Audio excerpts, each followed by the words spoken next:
যদি আমি বলি আমার রাসূল কেমন ছিলেন, তিনি ছিলেন মধ্যম আকৃতির, তিনি না লম্বা না খাটো।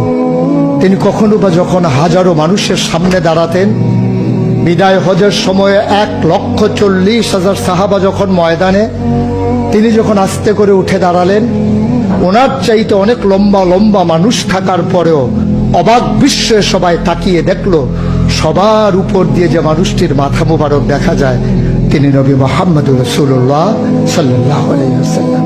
তিনি মধ্যম আকৃতির হওয়ার পরে সবার উপরে তার শির, সবার উপরে তার মাথা। সবাই অবাক বিস্ময়ে তাকিয়ে দেখলেন তার চুলগুলো হালকা হালকা কোঁকড়ানো। তিনি কখনো বা যখন চুলের ভিতরে তৈল দিয়ে আছড়াতেন, অবাক বিস্ময়ে মানুষ তাকিয়ে দেখতেন, মনে হতো চুলের মাঝে যেন মৃদুমন্দ ঢেউ দেখা যায়। তার কপালটা ছিল চওড়া শুভ্র, তার চোখের ভ্রুগুলো ছিল ধনুকের মতো বাঁকা, তার চোখগুলো ছিল টানা টানা ভাসা ভাসা, তার চোখের পাতাগুলো ছিল গোলাপের পাপড়ির মতো।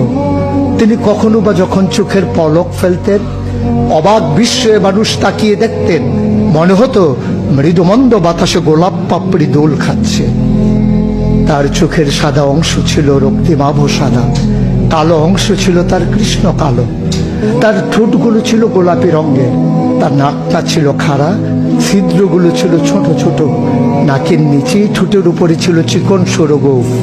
তিনি কখনো বা যখন মুচকি হাসতেন, তার গোলাপি রঙের ঠোঁট দুটো যখন একটু ফাঁক হয়ে যেত আর দাঁতগুলো যখন বের হয়ে যেত, মানুষ অবাক বিস্ময়ে খুঁজত কোথাও যেন বিজলি চমকিয়েছে।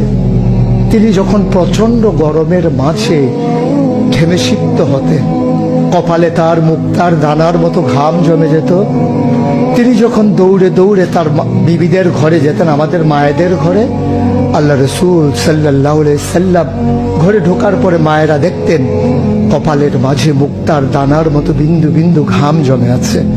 মায়েরা বলতেন, গুস্তাকি মাফ কর দিজিয়ে, বেয়াদবি মাফ করবেন, আপনি চুপটি করে একটু বসুন।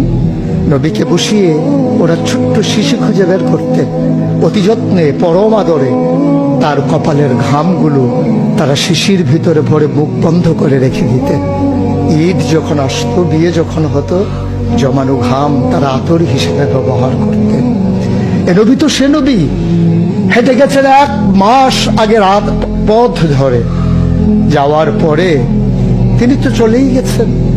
1 মাস পরে যখন আবার ওই পথ মারিয়ে কোনো এক সাহাবা যাচ্ছেন, স্থানীয় বাসিন্দা যারা রাস্তার কিনারে যাদের ঘর, তাদেরকে ডেকে বললেন, ভাইরা, এ পথ দিয়ে কি